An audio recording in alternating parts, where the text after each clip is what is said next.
जी नाज़रीन, अस्सलाम वालेकुम रहमतुल्लाहि व बरकातहू। आदाब। उम्मीद है कि आप सब खैर आफियत से होंगे।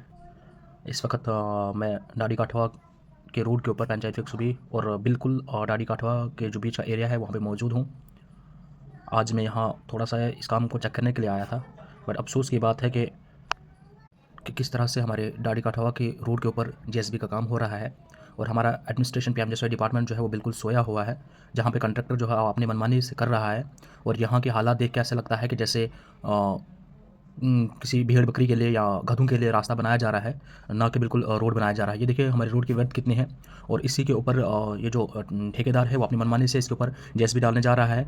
मैं आप सब लोगों से रिक्वेस्ट करता हूँ कि पहले रोड को क्लियर करने के लिए ठेकेदार को बताएं। पहले रोड की जो विड्थ है उसको पूरा करने के लिए बताएं।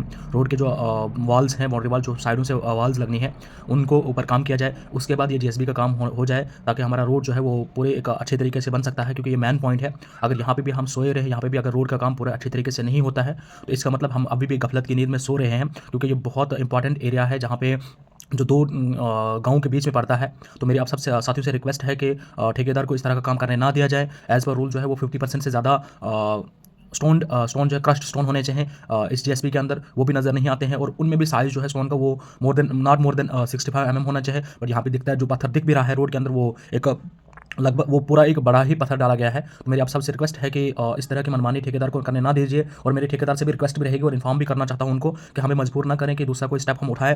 आप को अगर ये टेंडर है तो आप जिस तरह का एज़ पर रूल जो बीओके है एज़ पर रूल जो है उस तरह का काम करें। ये अपनी मनमानी को छोड़ दें। अगर आप मनमानी को नहीं छोड़ते हैं तो हमें दूसरा स्टेप उठाने के लिए हम दूसरा स्टेप उठाने के लिए मजबूर हो जाएंगे। तो मेरी आप सबसे रिक्वेस्ट है, और पीएमजेएसवाई डिपार्टमेंट खासकर से पीएमजेएसवाई ए और जे साहब और डी साहब से मेरी रिक्वेस्ट है कि देखिए आप अगर चाहते हैं कि हम कोई दूसरा स्टेप ना उठाएं, आप फौरन ऊपर जाएं और रोड के हालात देखें किस तरह के जीएसबी जो है वो डाली जा रही है, किस तरह का काम किया जा रहा है। और मेरा ठेकेदार से ये गिला नहीं है कि आप काम ना करें, मेरा ये सिर्फ गिला है कि पहले रोड की वर्थ जो है वो पूरी होनी चाहिए जितने एज पर रूल है, और उसके बाद जो इसके साइड से वॉल लगनी है, आगे से वॉल लगनी है या बैक साइड जहाँ जहाँ पे वॉल्स लगनी है, उनको पहले मुकम्मल किया जाए। पहले वो सारी जो खत्म हो जाएंगी उसके बाद जेएसबी का काम किया जाए, ताकि रोड का एक अच्छे तरीके से रोड जो है वो बन सकती है। बट अनफॉर्चुनेटली ठेकेदार जो है वो अपनी मनमानी पे उतरा है, वो किसी की भी नहीं सुनता है और जिस तरह का काम उसे मन करता है उस तरह का काम करता है। तो आप से रिक्वेस्ट रहेगा, आप सब साथियों से मेरी रिक्वेस्ट रहेगी कि अभी भी मौका है, जाग जाओ। ये इंपॉर्टेंट पॉइंट है जहाँ पे कल हम ही पछताएंगे। ठेकेदार ने काम करना है, बिल निकाल के लेना है, बट कल हम सिर्फ रोते रहेंगे इस चीज़ का दुख मनाते रहेंगे कि हमारा रोड जो है वो खासकर डाडी काठवा के बीच का भी जो हिस्सा है वो भी एक अच्छी तरीके से ना बना पाए।